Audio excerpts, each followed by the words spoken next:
Hello friends, இன்றைக்கி நம்ம சேனலில் என்ன பார்க்க போகிறோன்னா ரொம்ப சூப்பரான வாயில் போட்டவுடனே கரையிற மாதிரியான ஒரு சூப்பரான நெய் மைசூர் பாக்கு தாங்க பார்க்க போகிறோம். பாருங்கள், நான் உடச்சி காட்டுறேன். எவ்வளோ சாஃப்டாக இருக்குது பாருங்கள். ரொம்ப சாஃப்டாக இருக்கும். அப்படியே கடையில் வாங்குற மாதிரி இருக்கும். இதுக்கு நமக்கு தேவை மூணு இன்க்ரீடியன்ட்ஸ் தாங்க. வாங்க இப்போ எப்படி செய்கிறதுன்னு பார்க்கலாம். ஃபஸ்ட்டு ஒரு கப் அளவுக்கு நான் கடலை மாவு எடுத்துக்கிறேங்க. இந்த கடலை மாவை நம்ம லோ ஃப்ளேமில் வச்சு வறுத்துக்கலாங்க.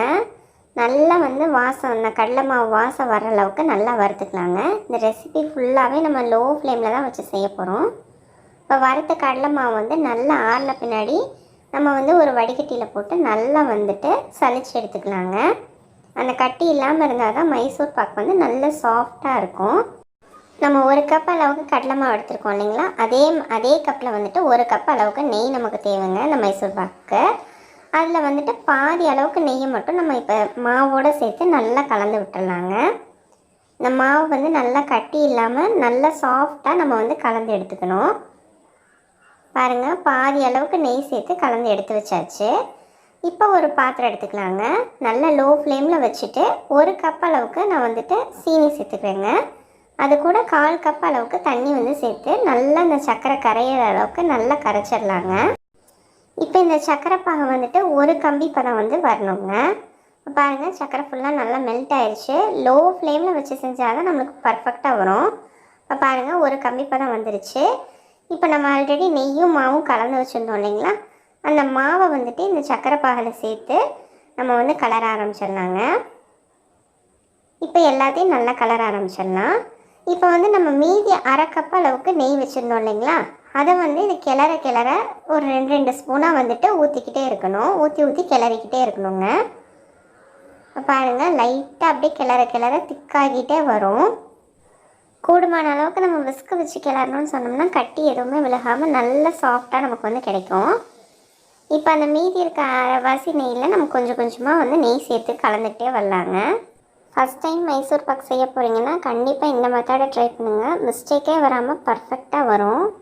இந்த மைசூர் பாக் ரெடி ஆகிடுச்சு. நம்ம எப்படி கண்டுபிடிக்கிறதுன்னா, இந்த ஊற்றின நெய் ஃபுல்லாக இந்த மாவு இழுத்துட்டு பாத்திரத்தில் அப்படியே ஒட்டாமல் உருண்டு ஹல்வா பதத்துக்கு வருங்க. அதுதான் கரெக்டான கன்சிஸ்டன்சி. நான் லாஸ்ட்டு பேட்ச் ஆஃப் நெய் ஆட் பண்ணிக்கிறேன். பாருங்கள், கிளறும் போதே நம்மளுக்கே தெரியும். அப்படியே இங்கே பாருங்கள், அந்த பாத்திரத்தில் ஒட்டாமல் அப்படியே சுருண்டு வருது. இப்போ நம்ம அடுப்பை ஆஃப் பண்ணிடலாம்.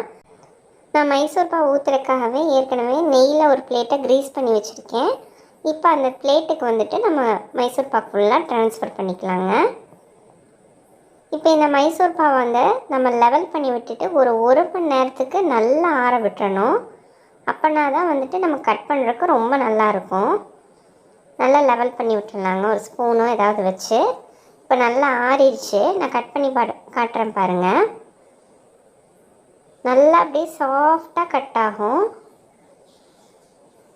நமக்கு வேணுங்கிற சைஸில் நம்ம கட் பண்ணி எடுத்துக்கலாம். இதுக்கு அளவு நம்ம எந்த அளவுக்கு கடலை மாவு சேர்க்குறோமோ அதே அளவுக்கு சர்க்கரை, அதே அளவுக்கு நெய்யுங்க.